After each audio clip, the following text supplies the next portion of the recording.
CARE department has never had any real acknowledgement, any annual event. 911 was always part of Seattle Police. And while they were part of that department, it was really seen more as a customer service center. It wasn't seen the same as patrol operations or other types of first response. And so now we've been independent for almost 3 years, and the time has come. We're an independent department. These are first responders. We've got our CARE crisis responders out as well. And so it was a real honor and pleasure to be able to create some space to just acknowledge the great work that they're doing. We opened up nominations to everybody in the department, and it was interesting how many came in. People really participated at a high rate. Dozens and dozens and dozens of nominees for all the different awards. And so it was very special. It is the first annual. We will do it again next year, and I hope for years to come. Hello, everyone. Welcome. This is our first annual award ceremony for the Seattle CARE Department. Thank you for being here. My name is Miranda. I'm a dispatcher for the 911 side of the CARE Department, and I am your MC tonight. My first job is to introduce our fearless leader to give us a little keynote speech. Now, I did research last night what to do if somebody was both a chief and a doctor. Doctor chief and chief doctor both did not work. It didn't sound right, but it's okay. I'm a dispatcher, so I figured it out. Ladies and gentlemen, please join me in welcoming to the stage Dr. Amy Barden, Chief of the Seattle CARE Department.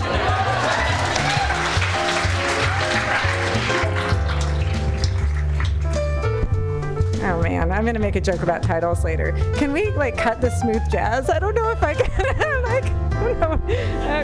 Okay, good job. All right. I don't know. Maybe I'd be better with the music. Thank you all for being here. This is actually really meaningful to all of us. It's our first ever awards dinner. A lot of folks have been in the CARE department in Seattle 911 20, 30 years and have never really been acknowledged. When they were part of police, it really was like the secretarial unit in police, or that was the perception, but it never was. It was always first response and very vital to success. I want to thank the CERP team who really put this together, and then especially acknowledge Miranda Swineford. I forgot that she was a theater kid until we were having a meeting and she talked about teching the show, and I was like, oh, right. That's right. She's got theater chops. And so from now on, you plan the parties. That's what we've learned from this.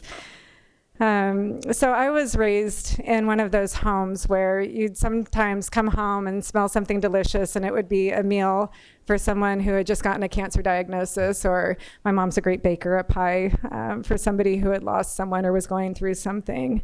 My parents really believe that you should give at least 10% of what you earned and at least 10% of your time to those less fortunate, which looking back was really something because they would have been considered less fortunate by a lot of different people. Anonymity was a big thing in our family.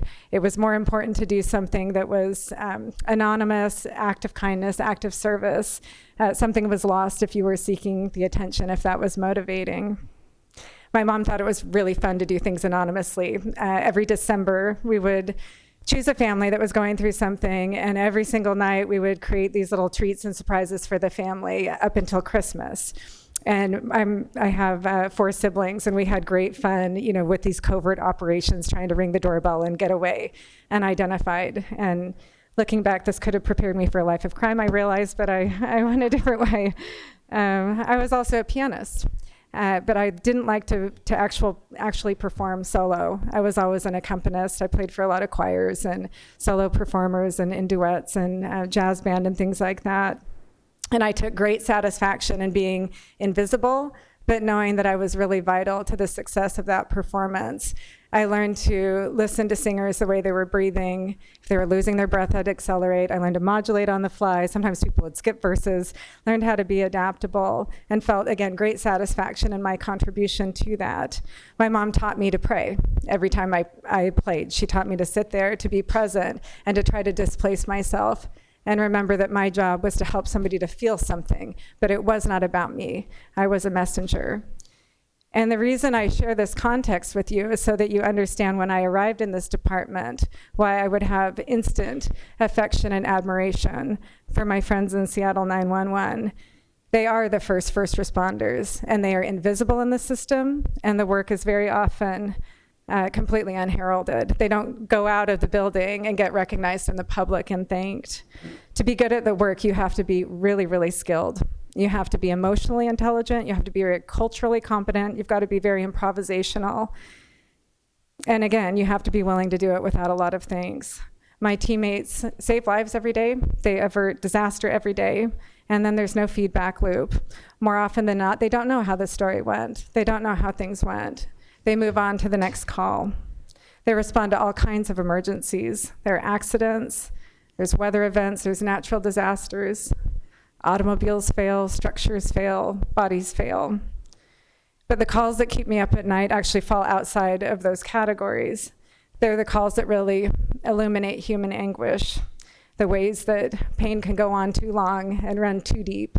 And then it shows up sometimes in the form of violence or aggression, sometimes in the form of utter despondence. And I learned early on in this role that sometimes people call 911 just because they do not have anyone else to call. We have CARE crisis responders now. Raise your hands, we got a few in the house. On duty if they suddenly run out, that's why, yeah. And they have now been to about 1,300 calls.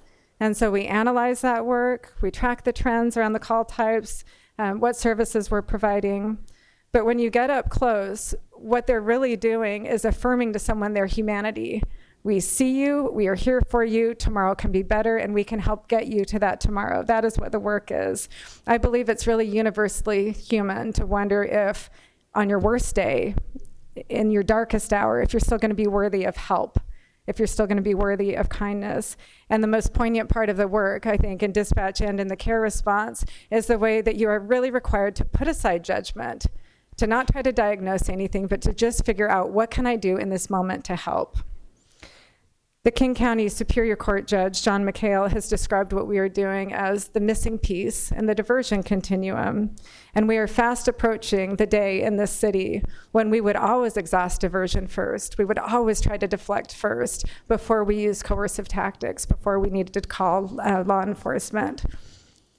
The care department is the connective tissue, I think, between the public sector system of first response and our really compassionate community services. With us tonight are a few of our most important colleagues in this work, leaders from LEAD, PDA, REACH, DESC, We Deliver Care, the KCRHA is here. I often have said we can provide the best first response, but then what? What happens next? We have to invest in the organizations who then can embrace and support somebody into a path of healing and change and recovery. The objective isn't just to provide that first response. The objective is to break the cycles of crime and crisis. I want to acknowledge the incredible partnership, the abiding support of the Seattle Fire Department and the Seattle Police Department. The tight coordination and collaboration of the three public safety departments is unprecedented nationally, and I believe it is the reason we're succeeding.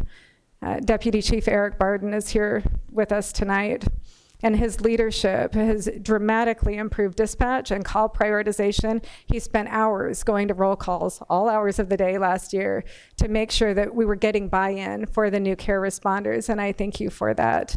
Sergeant Dave Sullivan is here with us tonight. He has been so supportive of the department that there's a little cartoon floating around that shows him in a Care Fanboy t-shirt. It's awesome. I kind of want those t-shirts to be produced, but I really appreciate it. And again, without that, I'm not sure how successful the new response would be. We rise and we fall together, and this is the essence of the One Seattle philosophy. The first time I met Deputy Mayor Tim Burgess, it was at West Precinct. And I remember he was walking me out to the parking lot and he said, "Amy, will you please send me a resume?" And I said, "I will, but I will not leave this department." And he smiled and he was like, "Okay." And that was about 18 months ago. And when I think about that time, I'm well aware that my love and devotion to this department has only grown. I have never been around so many hardworking, compassionate, innovative, and truly hilarious people.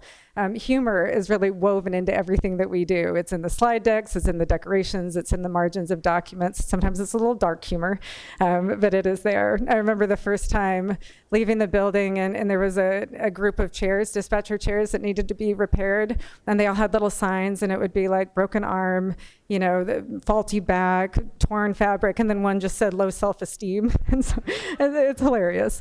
I learned quickly about 60-second civics lessons, we call them. that. So sometimes I'll be walking and you hear someone saying, well, ma'am, it's not a crime. It's just a person in a hoodie. So that's the service that kind of goes unheralded. I do get teased a lot at work. Miranda represented that. In fact, the day that people started to understand my real disdain for titles was the day I started getting like, hey, chief, all the time when I walked around.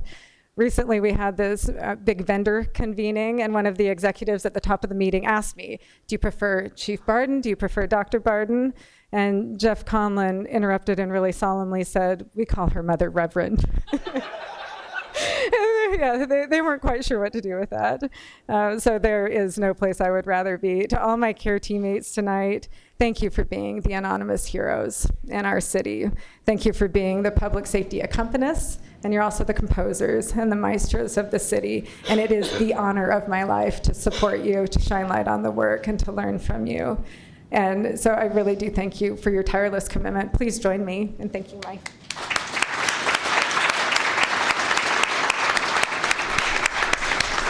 And now Miranda, on with the show. Miranda's going to come back up. Jazz hands. All right, so what we're doing first, everyone, is honoring our promotions. The CARE department does pride itself in being a learning department where we can grow within our ranks and foster professional growth and development. Don't put two microphones close to each other, that's bad. Just as a reminder for all my people doing promotions, we're doing this in groups. Your name and group will be called. You will come up, you will grab your certificate from Tavia. You'll come up here and take a photograph with Amy, shake her hand. Sean will be taking the photos, and we'll all clap, and it'll be wonderful. And presenting our promotional awards are going to be Deputy Chief Charlotte Joseph and Crisis Response Manager Kat Hernandez. Okay. All right, thank you everyone. So we're going to start with our promotions for our community crisis responders, folks who went from being community crisis responder 1 to community crisis responder 2, Brooke Hernandez and Abdullahi Mohammed. You can step up.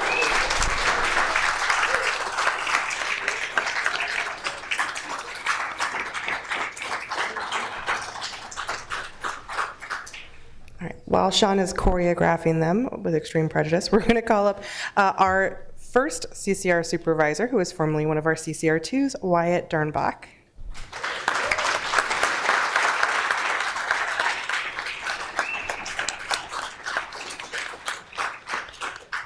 Next, we're going to move on to our dispatcher 2 rank. These are people who go from being a call taker and trained to be dispatchers. First, we're looking for Julia Kim, Victoria Vandersanden, Justin Ashburn, Brooke Levine, Eric Stoll, and Brendan Watt.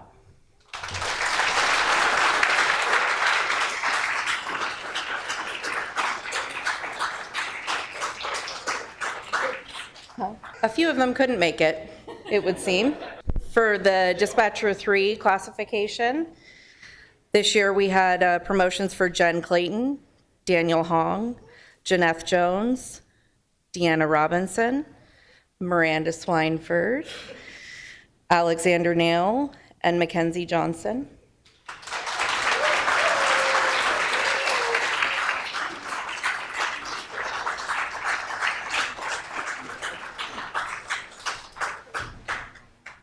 For the emergency communication analysts, this group is responsible for a lot of our support systems.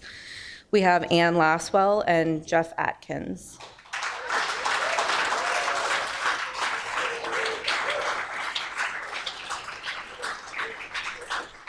And last but not least, our new operations manager, Darius Shepard.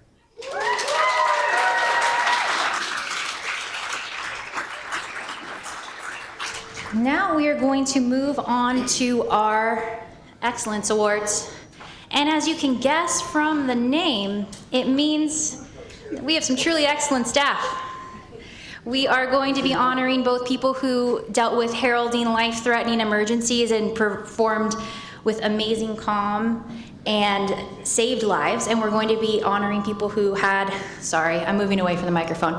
We're going to be honoring people who had projects of extreme difficulty throughout the year and still did amazing jobs. We have a wide range of excellent people to honor, and our honorees are going to do exactly the same thing that they just did for the promotions, but we'll try to keep it moving along. Presenting our Excellence Awards are again going to be Crisis Response Manager Kat Hernandez, Deputy Chief Charlotte Joseph, and Chief of Staff Jake Adams. First, we're going to honor Audrey Washington and Ashley Shager.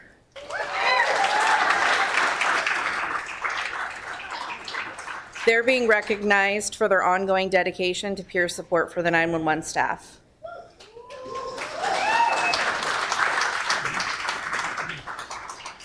Next, we're going to honor Veronica Crawley. Veronica is being recognized for her exceptional performance on an occupied burglary call, which is indicative of her calm, professional, and composed demeanor. Next, we will recognize Sadie Swanbeck.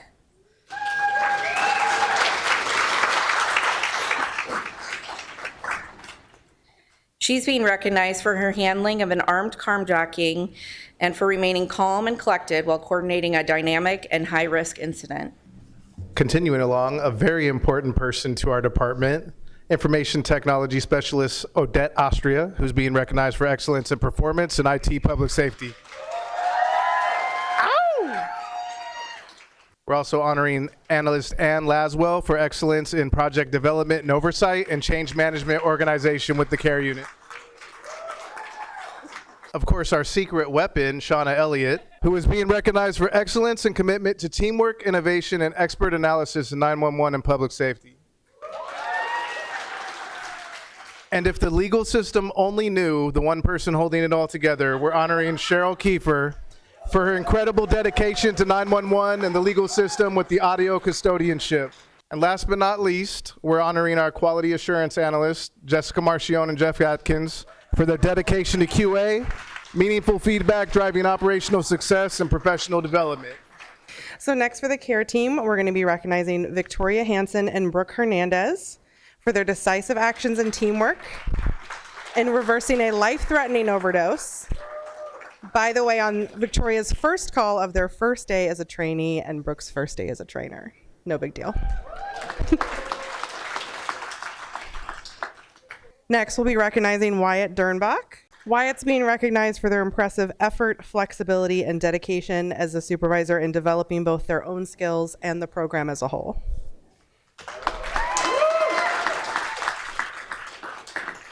We'll also be honoring Joseph Cooper. Hit it. Who we are recognizing for his welcoming presence and support in maintaining a diverse, skilled, and collaborative team of crisis responders as a responder himself and as a trainer. Next, we're going to honor Megan Morocco Spearman.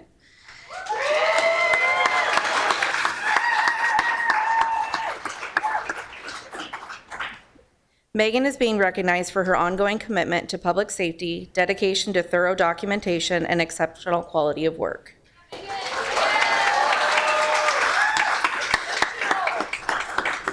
Joseph Chesla.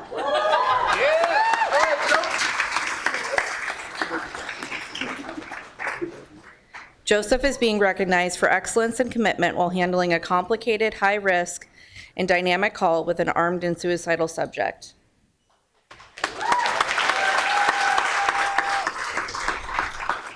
Tommy Rowland.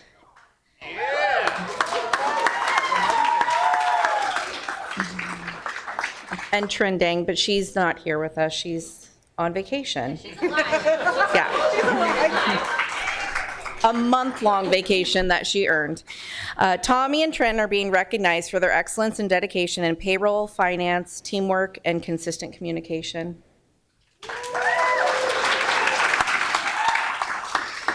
Daniel Hong.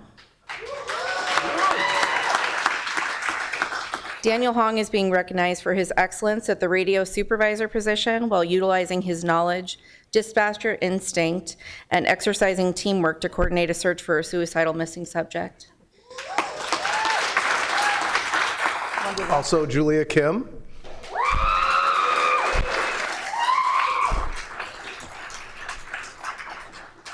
Julia remained calm and confident on the radio during a stressful situation. She's being recognized for excellence in this dynamic incident that resulted in a safe and successful resolution.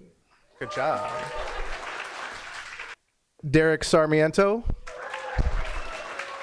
Derek is being recognized for excellence in coordination of a dynamic response to a high-risk incident.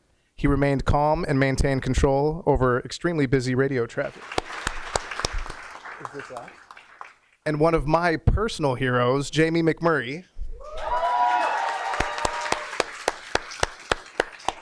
She should probably have 1 million excellence awards at this point, but she is being recognized this year for her management efforts and her team building and innovation within the training unit. Is that it? All right, that will conclude all of our Excellence Award recipients. We're going to transition with Miranda to the next part of this process.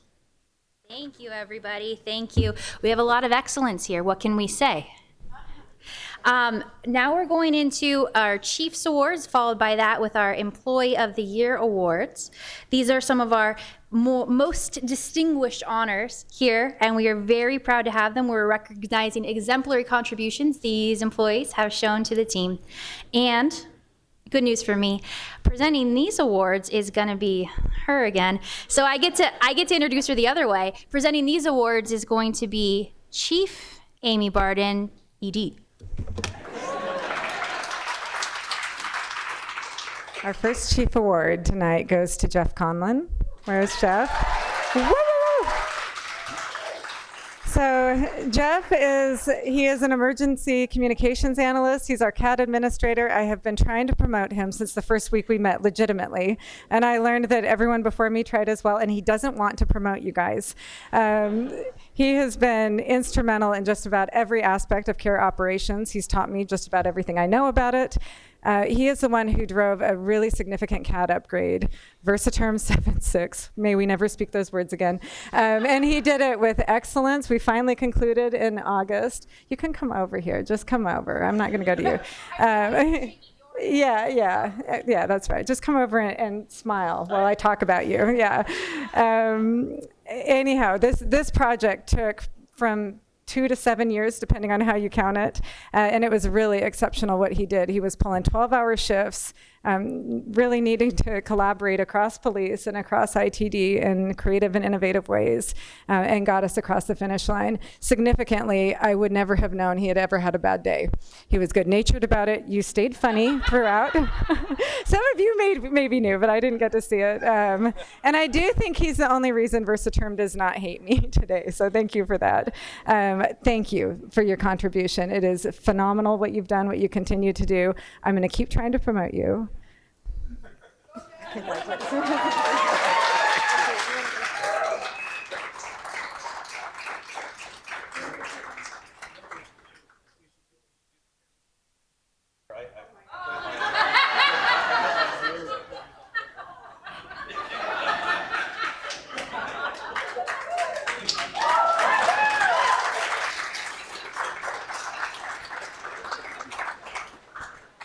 See, he's funny.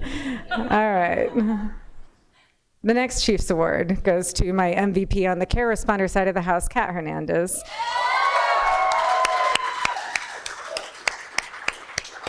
So Kat was a 911 supervisor, one of our best, and when she applied for the CARE Crisis Responder Manager job, it was the great plot twist of my life, honestly. It was such a lucky break. Her ability to take what she knows about 911, about first response systems, and then she has an MSW. She has all this crisis response knowledge. Beyond that, she is singularly the most compassionate, kind, consistent person I know, and is truly in first response in ways she doesn't understand, a leader in the field. People talk about her all over the country, and she's been doing this for like 5 minutes. Come on over here, Kat. Yeah. So I thank you for being, I'm going to say more nice things because she gets very embarrassed. And so then yeah. Thank you for being so smart, so innovative. I get a lot of credit for the work that she's doing. She is the innovator. She is the one that is designing this. She's writing all the policy, the protocols, and significantly, you treat every single teammate like they are the only person and your only concern, and it is really inspiring to watch. She's also the only person I called up to a press conference to take questions spontaneously once. She did really well, so now I'll probably do it again. And she's also the only person this year that I threatened to fire if she didn't take a vacation. That's a true story. She took her vacation, or pretended to. Yeah, so please join me. One more.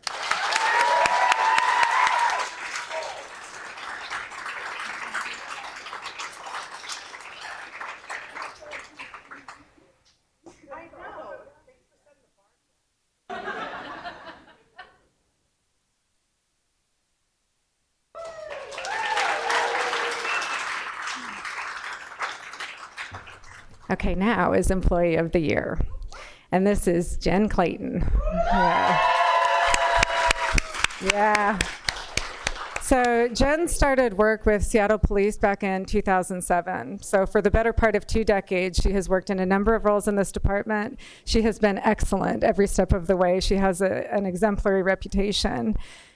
She has been, I started to read all the different kudos and the things you've been recognized for. Oh my God.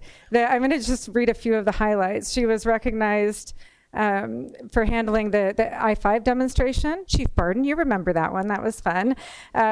She was responsible for the safe return of a Silver Alert subject while simultaneously handling 2 shooting calls and a home invasion robbery that required containment and canine deployment. It was a dark night for Seattle. She recently coordinated the use of the CSOs, that's the Community Service Officers in Police, and the CCR team in CARE to help recover a missing 11-year-old child. So also heroic. She fielded a pursuit call involving a homicide suspect that led to his arrest. A police sergeant specifically commended her work, which led to the successful capture of 3 suspects. So again, Harold.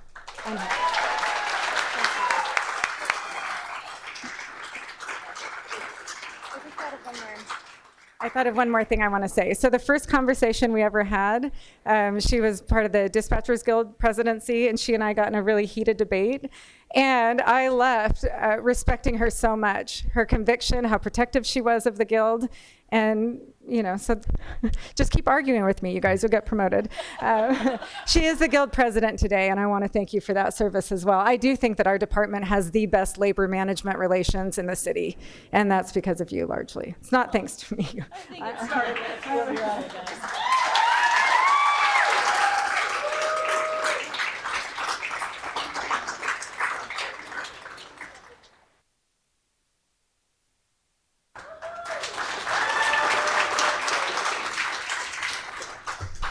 Okay, we have one final award tonight, which I invented because I decided that I can.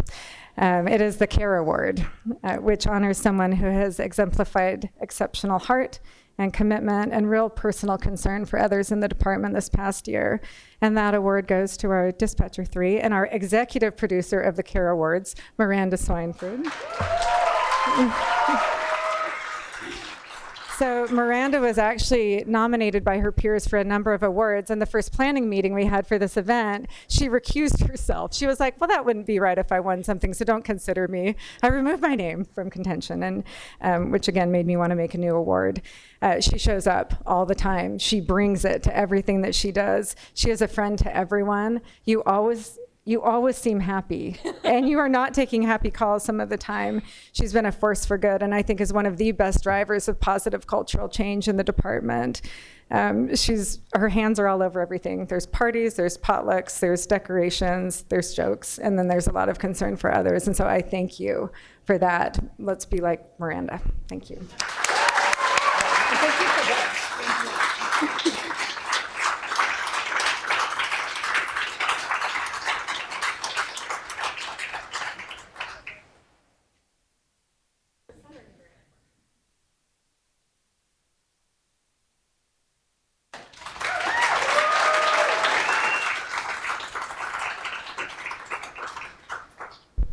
Okay, and that concludes our evening. We were so fast. We were really concerned about the timeliness that it was going to go on and on. Thank you for being here. There's more food. We'll probably turn back on smooth jazz. I don't know if we start dancing now or what, but again, thank you to all for being here.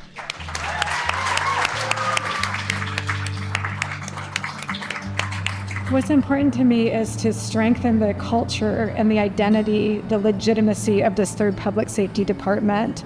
in their own minds for them to start to recognize themselves as first responders, as imperative to the system.